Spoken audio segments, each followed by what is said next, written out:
চট্টগ্রাম মেডিকেলে ডেঙ্গুতে ২৪ ঘন্টায় এক নারীর মৃত্যু হয়েছে। প্রতিদিন বাড়ছে ডেঙ্গু আক্রান্তের সংখ্যা। বৃষ্টি ও জলাবদ্ধতায় ডেঙ্গুর এমন ভয়াবহতা বললেন ডেঙ্গু বিশেষজ্ঞরা। তবে নালা খালের পর এবার ছাদ বাগানে ওষুধ ছিটানোর ঘোষণা সিটি কর্পোরেশনের। চট্টগ্রাম থেকে নয়ন বড়ুয়া জয়ের রিপোর্ট। চট্টগ্রামের ডেঙ্গু ভয়াবহ রূপ ধারণ করেছে। ২৪ ঘন্টায় চট্টগ্রাম মেডিকেলে এক নারীর মৃত্যু হয়েছে। টানা বেশ কিছুদিন ভারী বৃষ্টির পর চট্টগ্রামে ডেঙ্গু আক্রান্তের সংখ্যা বাড়ায় হিমশিম কাটছেন চিকিৎসকরা। কয়েকদিন আগেও রোগী শূন্য থাকা ৫০ শয্যার চট্টগ্রাম মেডিকেলের ডেঙ্গু ওয়ার্ড এখন রোগীতে পরিপূর্ণ। নগর জুড়ে সিটি কর্পোরেশন মশক নিধন কার্যক্রম জোরদার করার দাবি করলেও এখনো মশার কামড়ে অতিষ্ঠ নগরবাসী।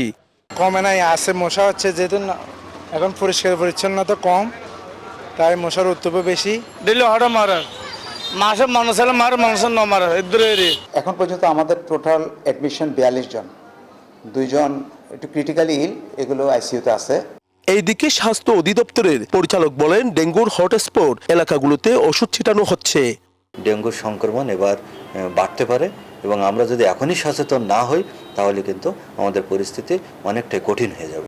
তবে ওষুধ ছিটানো হয়নি এমন অভিযোগ পেলেই তাৎক্ষণিক ব্যবস্থা নেওয়ার কথা জানান সিটি কর্পোরেশনের প্রধান পরিচ্ছন্ন কর্মকর্তা।